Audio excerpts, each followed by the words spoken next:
All right, go for it. My name is Stephanie Preddy, and I know Alexa because I was her youth pastor when she was in middle school and high school. And I'm currently serving at a church in Flagstaff as the Students and Children's Ministry pastor. Perfect. Can you tell me about your leadership cohort that you went to Texas with? Yes, I'm in a leadership cohort that is 3 years long, and there's about 70 of us in it, all Christian people from around the country and affiliated in various ways with the Big C church. So some of us are pastors at churches, some are missionaries, one lady's at a nonprofit, and others are like district superintendents for the Evangelical Free Church. So the cohort has 6 annual trips. So we meet for a week long, twice a year. And at that time, they focus on various topics. So the last 2, not this one, but the 2 before, were on personal health of a leader and how to maintain good emotional intelligence, EQ. And then this one was focused on specifically pastors, how to maintain your health in being a pastor, not sort of physical health, but how to keep intimate relationships around you, counselor, coach, mentor, boss, trainer, in order for you to have people in your life speak into you so you don't become isolated and make really poor moral choices that lead to moral failures. And then they also taught us on the theology of leadership, which I originally thought was going to be very boring at 2.5 days, but it was actually really revolutionary. I absolutely loved it, and it has totally altered my view of leadership. Yeah, so it's super fun. We're travel through this together for 3 years, and I really like it. We're just a year into the process. That's super cool. Yeah. That's very cool. How did you come upon that? I had a mentor. His name was Tim Addington, and he was I don't know what his title was, but he was the head person at Reach Global, which is the international mission wing of the Evangelical Free Church. And he was president or CEO, whatever they title that. And he came to a nonprofit that I served at in Tucson called Hands of Hope to help bring us to a place of organizational health because it was a super unhealthy place. So that was about 4 years ago. So over the years, I just kept in touch with him, read his books. He came and consulted numerous times, call him on the phone, ask him for advice. And I found out through a friend of mine who's still at Hands of Hope about this cohort. So I called him and asked him if I could come. I basically begged him to let me in. Please let me in, please. It was shameless. It was terrible, but I'm so thankful. It's such a blessing. That's so good. Yeah. That's so fun. Okay, so tell me about what was so revolutionary that you learned that changed, what made it not boring and what changed your mind about it so much? About leadership and the theology of leadership? Yeah. So the man that spoke is a man who's called Dr. Guy Saffold. He is a seminary professor at Trinity Western University in Canada, and over the years has done research and study on leadership because it was such a confusing topic, because you hear different things from Barna, that you hear from John Maxwell, that you hear from Jim Collins, and then you hear from Christians, and some of it can be contradictory. So he just wanted to go to the Bible and see what God originally designed leadership to be. So he just decided to start in Genesis.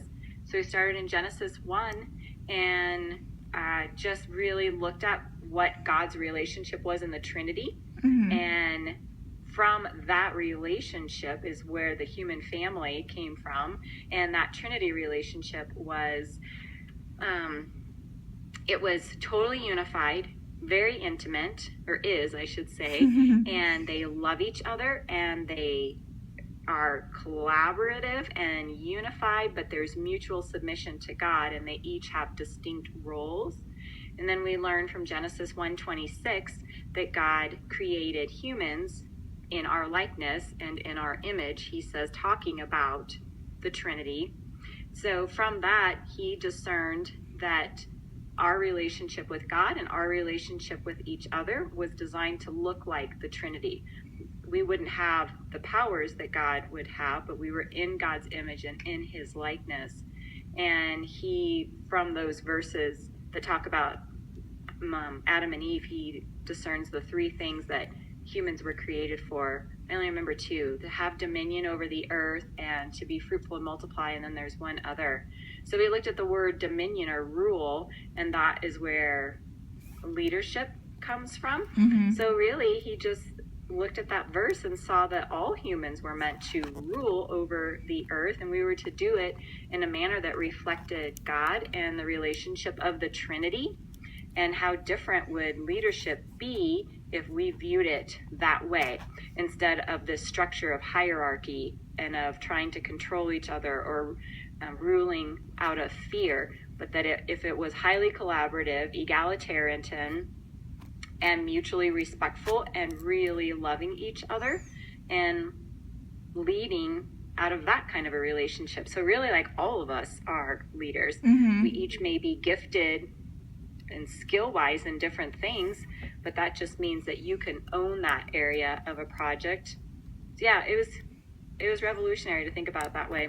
That is super cool. That's something that we've sort of talked about in class too, is like everybody has the ability to lead, or everybody can lead, but everybody leads differently, and everybody has like their own ways of doing it. So that's interesting that we are learning the same things. I know, it is. And we read the book, 21 Irrefutable Laws of Leadership by Maxwell, too. Oh, So okay. I recognized that name when you said it. I was like, ding, got him. No, Maxwell, yeah. That's cool. Okay, That so really was.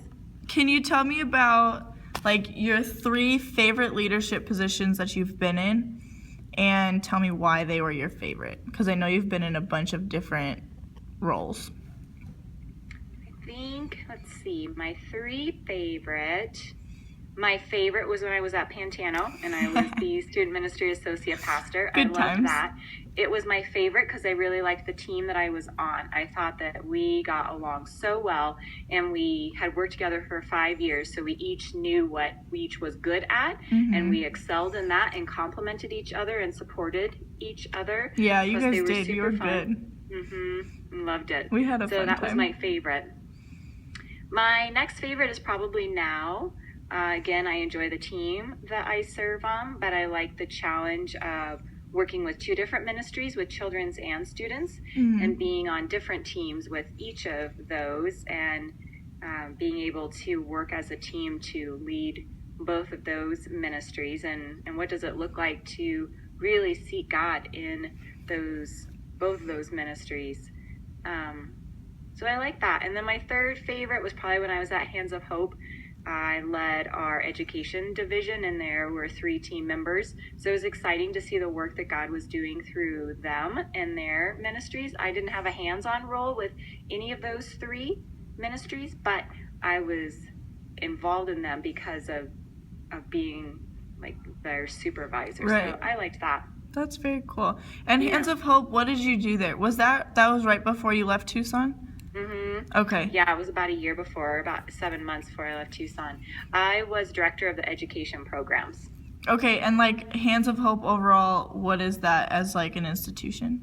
It's a pro-life ministry that works to develop a culture of life in Tucson through protecting the unborn person and teaching biblical sexuality and the value of human life. Very cool. Very cool. That's what I thought, but I wasn't sure because I don't think like we ever talked about it like as a name, but that's what I was thinking. But I just want to clarify. Yep, I'm glad you did.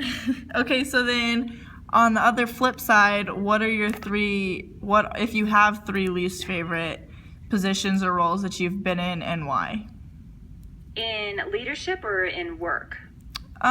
Leadership preferably, but also work. You know, just whatever. You know. Let's see. And if you don't have 3 in leadership, then 3 in work is excellent. Okay, so in leadership 1, it was actually where I was at in between Hands of Hope and coming to Flagstaff for another nonprofit in Tucson.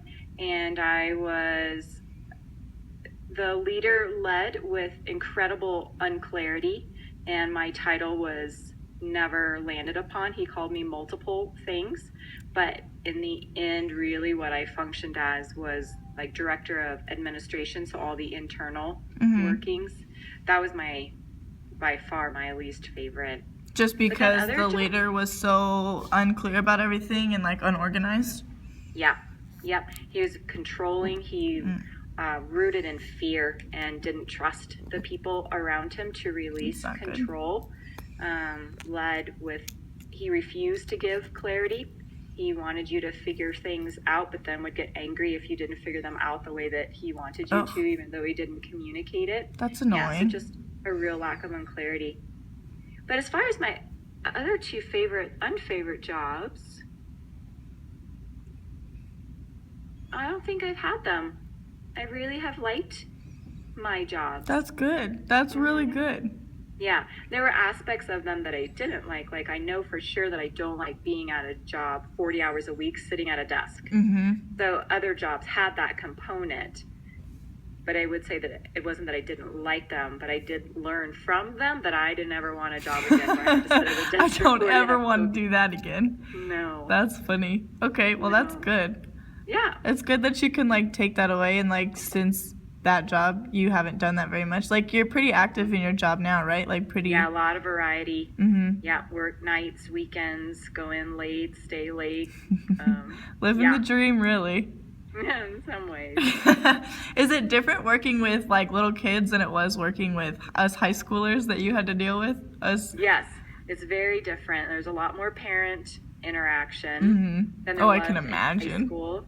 Yeah, a lot more behavior issues, especially on the elementary level. Like what? I would say more like children, not with special needs or with learning disabilities, although some of that, but they struggle more to control their behavior or to make good choices, versus in high school, you kind of worked through that as you've grown up. Right. So that's different. I didn't have to change diapers in high school like I do with little kids.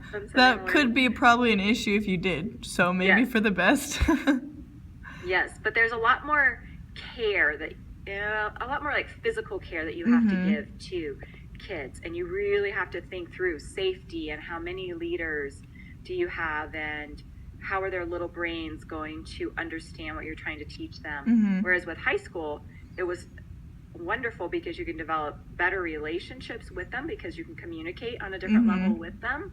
But high schoolers are challenging because they're going through so many hard things and the emotional level is harder when working with high school students. That's very true. I was talking to Katie actually the other day about because she's a Young Life leader, you know that, right? Yeah. And so we're talking about one of her girls that she's like given me updates about over the years, and she's like just not making the best choices. And so then me and Katie started talking about when we were in high school and how we thought every little thing was such a big deal, and how like emotionally traumatized we always thought we were.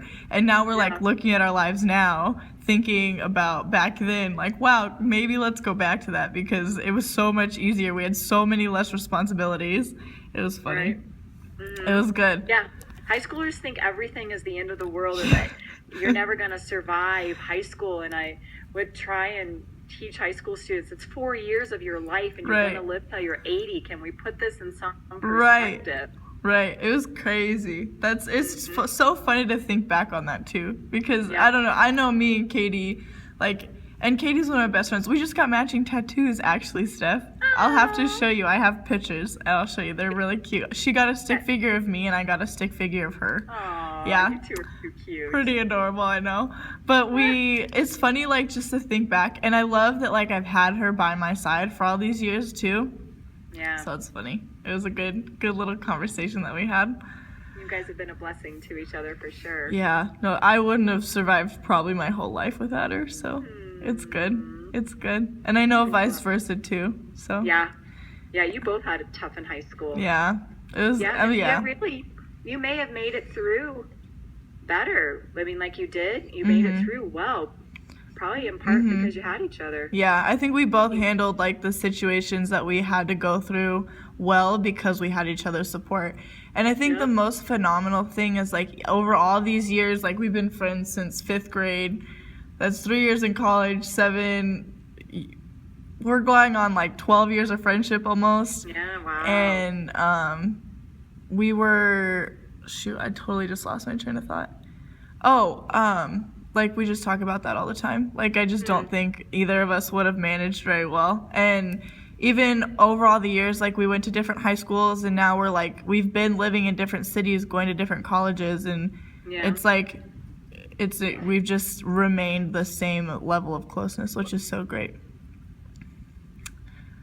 Okay, so can you tell me about 3 people in your life who were leading over you but did not do a good job? Like, I'll take your least favorite job as option number 1, but do you have 2 others that you think they didn't even have to like lead over you, but you were co-leading with them, or you saw them lead and they just didn't do a good job, and why?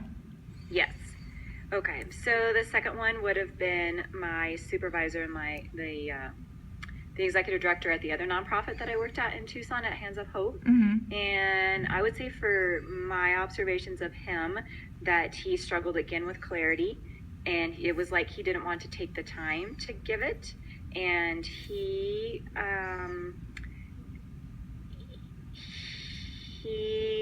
has a yes men around him that just tell him yes and don't really challenge him in various ways that would benefit him and the organization. The organization grew to be very unhealthy under his leadership, and I think that it was because of him surrounding himself with yes men. But he genuinely turned a blind eye to things. He would just leave town a lot and leave another person in charge who the staff so did not like. And was it because he didn't want to deal with things? Yeah, I think he definitely doesn't like dealing with things. He just wants, I don't know why he doesn't, but he self-admittedly, he was a big procrastinator, and that led to problems. Things didn't get started until the last minute. Big things like annual fundraisers wouldn't get started till 6 weeks before, honestly. Oh, good. And this came around every year for 30 years. Projects had to be canceled because he just didn't do his part on things. Wow. Yeah, like, how does somebody like that even get into like a leadership position at all? I think that you portray to people what you want them to see, and he's a very positive person, and he really is very big on the pro-life thing.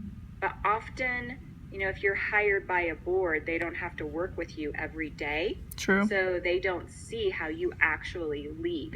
So if you produce numbers that they think are adequate, but if they are afraid to confront you as an executive director, then you're just going to go on ruling. I mean, you see it so much in churches and nonprofits, so much. The elder boards, the board of directors do not hold the head leader accountable. I don't know why. They don't. Do you think that it's like on their part sort of a lack of leadership that they have too, and like they're scared of confrontation in a way? Yeah, I think so. And I think that maybe they're afraid that they'll be the only one on the board that speaks out.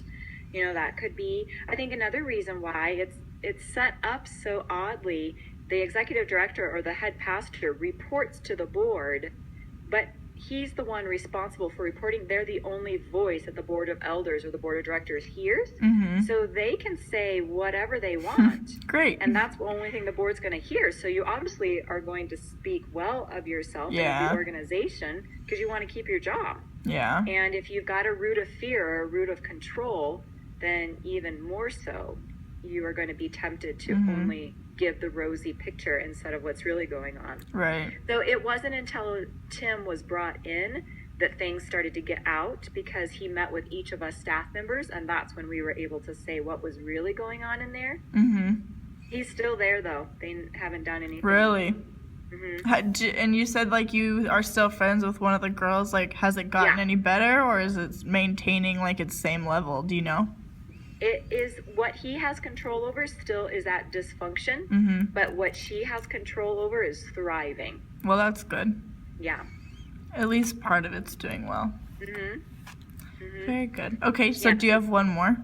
I think Micromanagers. I observed a micromanager. I didn't serve under her, well, for a very, very brief time. But I observed her from my other coworkers, how they would talk of her and how I watched them interact. And she was more of a micromanager. She wanted to be able to say kind of the projects that would happen and what people would do and want them carried out, and just wasn't a lot of room for input.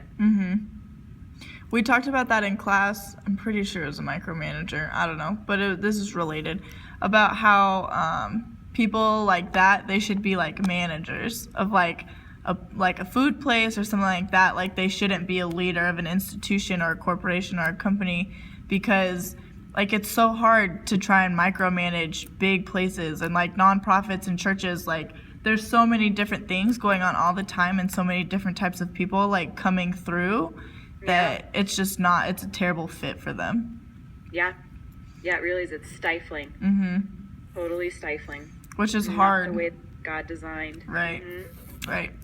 Okay, so then what are 3 of your favorite leaders that you've observed or been led by or led with?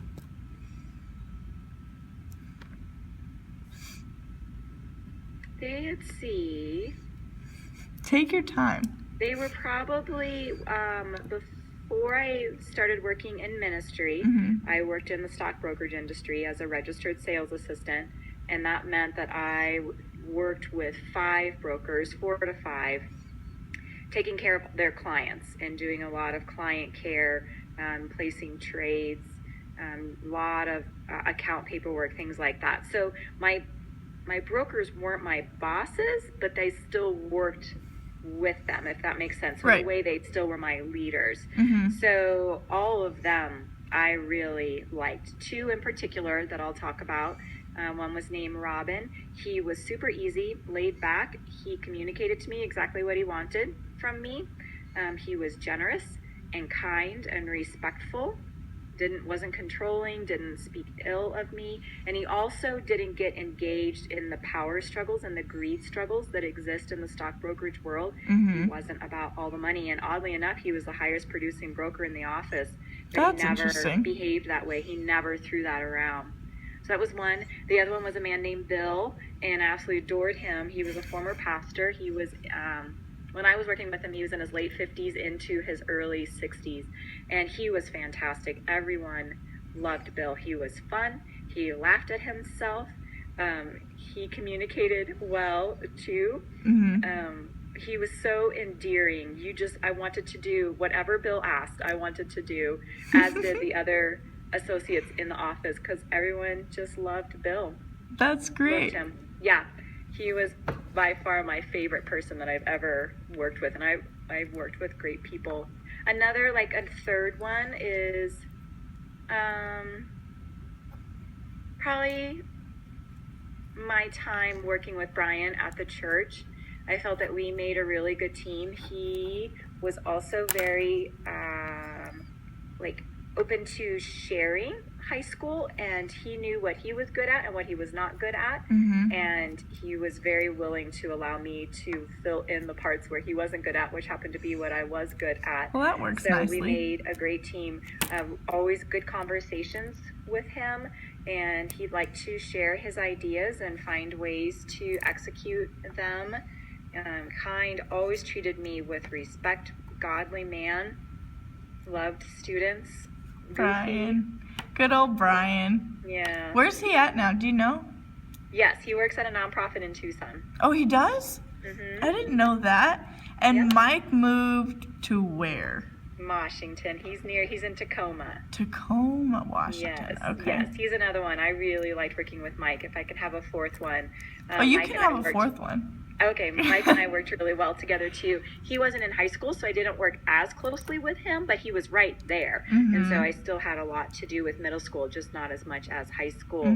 But Mike was fun and kind, respectful, didn't control.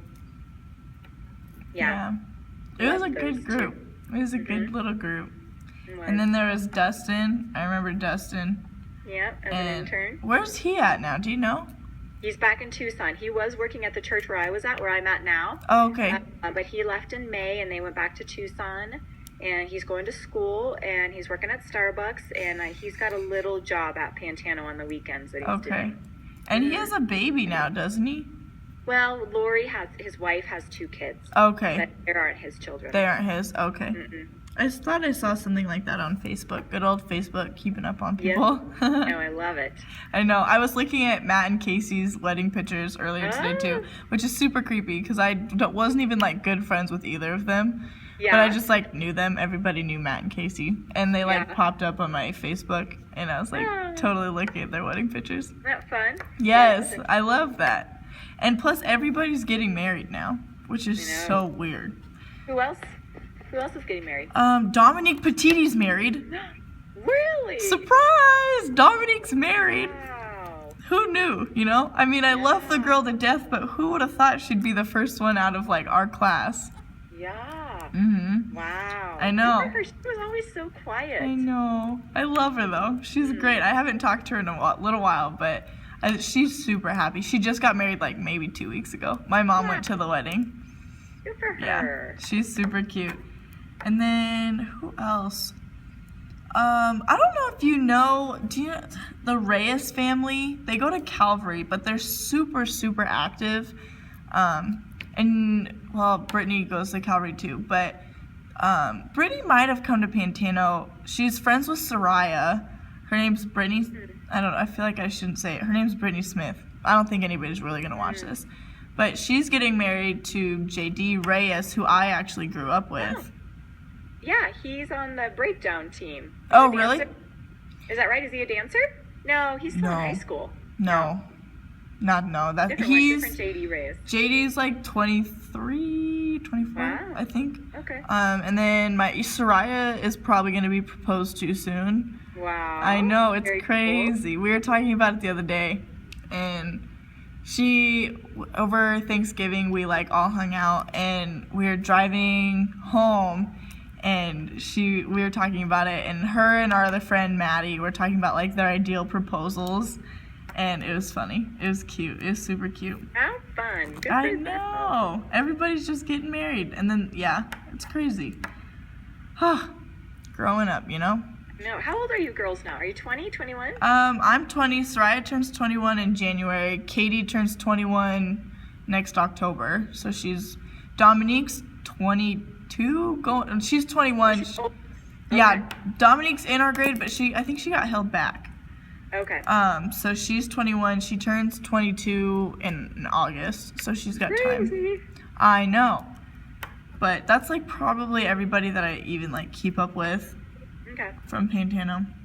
Okay, so my last question for our interview tonight is going to be what are 3 or 4 or 5 strong characteristics that you think you have as a leader? Actually, this is my second to last question. Actually, wait, I want that one to be the last question. Okay. Can you tell me what your 3 weaknesses you think are? Like, what are 3 things that you don't think you do well as a leader?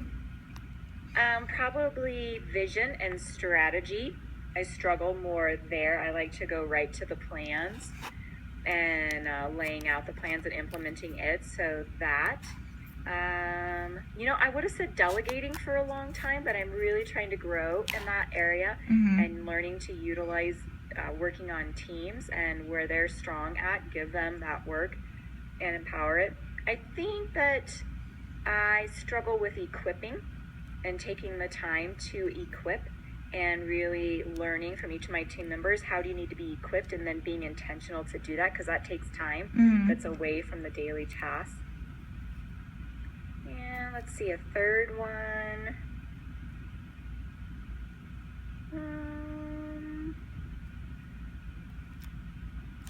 Probably not spending enough time with God and really getting to know Him deeply and leading out of that.